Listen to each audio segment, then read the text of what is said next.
Training caged dogs. Many people are concerned or UNSUSC endangered in how caged dog training works. They're afraid to put their dog in a cage and let him calm down. There is no need to worry, because a dog cage is like a dog den. In the wild and when they are young, the mother and her puppies live in dens.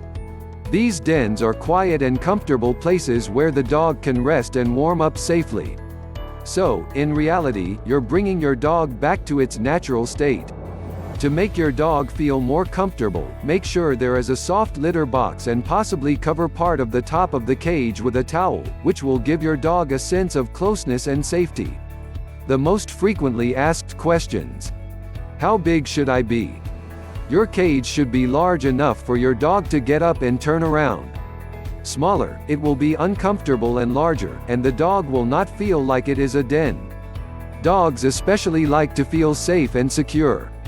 Where do I place the cage?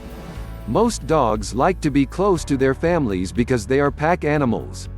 They like to be able to see and hear the other members of their pack, that is, you, and know that you are there. A good place to place your cage is a place where your dog can see you but not against a radiator or near an air current. Some people like to have two, one in the main living room and another in their room. It's up to you, but remember it's supposed to be a place where they feel warm and safe. Train your dog.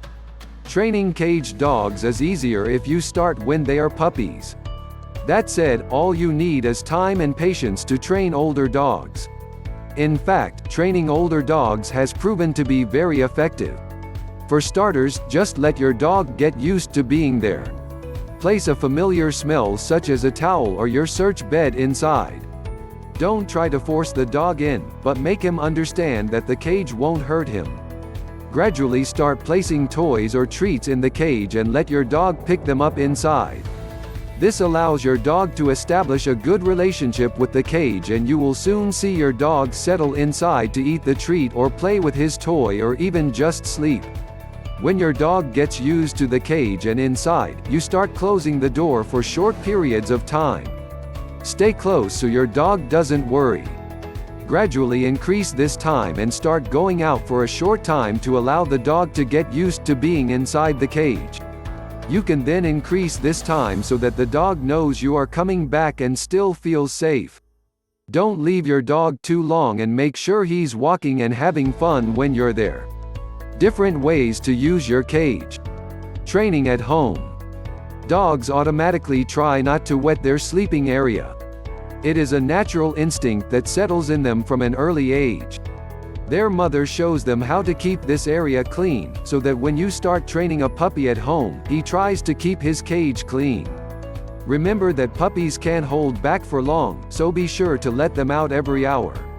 Older dogs can hold back longer but still have to go to the toilet regularly. Make sure your dog exercises and is allowed out. He will quickly learn to train at home. Separation anxiety. This separation anxiety manifests itself in all sorts of ways, from howls to bites. Using the cage allows the dog to feel warm and safe, and if you have trained him to get used to the cage as shown above, this will help to avoid this anxiety.